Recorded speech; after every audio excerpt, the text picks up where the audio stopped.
Respected viewers and my dear friends, contractual teachers regular কৰা হল কিছুমানৰ appointment download কিয় হোৱা নাই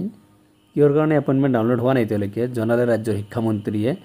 আৰু এই এপইণ্টমেণ্ট যে ডাউনলোড হোৱা নাই ইয়াৰ কাৰণে কি কৰিব লাগিব সেই উপায়টো শিক্ষামন্ত্ৰীয়ে কৈ দিছে তো আজিৰ ভিডিঅ'ত এইটো আলোচনা কৰিম যে কিছুমানৰ এপইণ্টমেণ্ট কিয় ডাউনলোড হোৱা নাই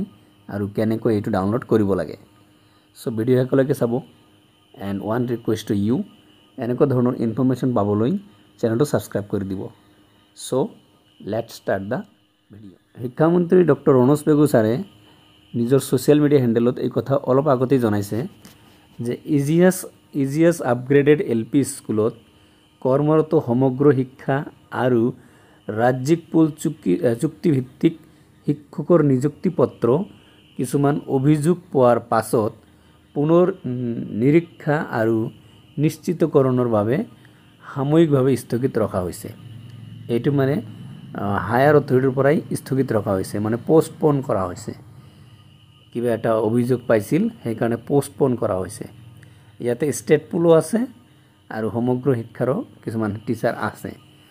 তো এই সমগ্ৰ শিক্ষাক সকলো প্ৰাৰ্থীৰ যোগ্যতাৰ পুনৰ নিৰীক্ষা কৰিবলৈ কোৱা হৈছে আৰু এছএছক এই প্ৰাৰ্থীবিলাকৰ যোগ্যতা পুনৰ পৰীক্ষা কৰিবলৈ কোৱা হৈছে আৰু তেওঁলোকে দুদিনৰ ভিতৰত প্ৰতিবেদন দাখিল কৰিব আৰু যিবিলাকক কোৱা হৈছে তেওঁলোকে দুদিনৰ ভিতৰতে প্ৰব্লেমটো সলভ কৰাৰ প্ৰতিবেদন দিব অহা সোমবাৰ মানে 8 তাৰিখ 8/9/2024 তাৰিখে সকলো যোগ্য প্ৰাৰ্থীয়ে অনলাইন পৰ্টেলৰ জৰিয়তে তেওঁলোকৰ নিযুক্তি পত্ৰ লাভ কৰিব আৰু 8 মানে অহা সোমবাৰৰ দিনা যিবিলাক প্ৰাৰ্থী যোগ্য হ'ব তেওঁলোকক এই এপইণ্টমেণ্ট লেটাৰ পৰ্টেলৰ জৰিয়তে প্ৰাপ্ত হ'ব তো এই ইনফৰমেশ্যনটো শিক্ষামন্ত্ৰী ডক্টৰ ৰণোজ পেগু ছাৰে শ্বেয়াৰ কৰিছে আৰু হয়তো কোনোবা টেনশ্যন কৰি আছিল যাতে টেনশ্যন নকৰে যে কিয় আপলোড হোৱা নাই কিয় ডাউনলোড হোৱা নাই এনেকুৱা যাতে টেনশ্যন নকৰে সেইকাৰণে তেখেতে এই কথাটো জনাই দিছে স্পষ্টীকৰণ তো 8 তাৰিখলৈকে আপোনালোকে ৱেইট কৰিব লাগিব 8 তাৰিখৰ ভিতৰতে আপোনালোকৰ এপইণ্টমেণ্ট লেটাৰ ডাউনলোড কৰিব পাৰিব মানে 8 তাৰিখৰ পৰা আৰু কি তো এইখিনি আছিল ইনফৰমেশ্যন ভিডিঅ' ভাল লাগিলে লাইক শ্বেয়াৰ ছাবস্ক্ৰাইব কৰি দিব